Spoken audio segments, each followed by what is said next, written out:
Baxışı kəpənəyə oxşayan gözəl, sənə baxmağıma heyfim gəlir. Saçları bahar yağışına bənzəyən yarım, sənə baxmağa heyfim gəlir. Durub saatlarla o ağ üzünə, susan dodağına heyfim gəlir.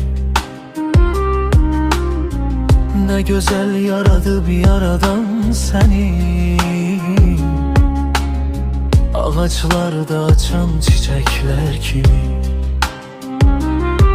Zərifsən, qəşəngsən böcəklər kimi. Mən səni sevmişəm bahar gələndə, ömrümün ömürlük baharsan sən.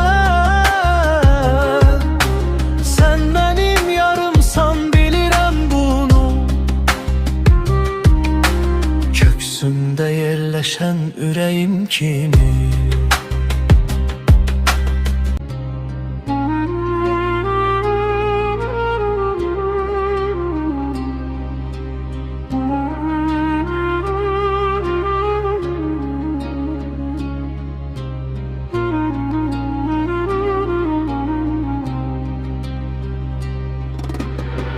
Baxışı kəpənəyə oxşayan gözəl,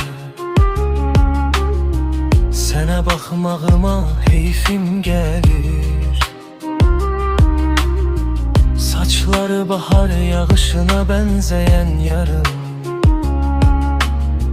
sənə baxmağa heyfim gəlir. Durub saatlarla o ağ üzünə,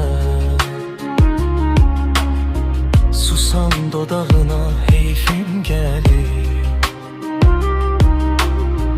Nə gözəl yaradıb yaradan səni, ağaclarda açan çiçəklər kimi. Zərifsən, qəşəngsən böcəklər kimi. Mən səni sevmişəm bahar gələndə,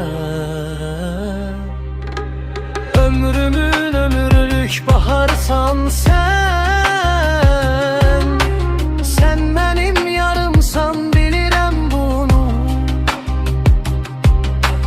Köksündə yerləşən ürəyim kimi.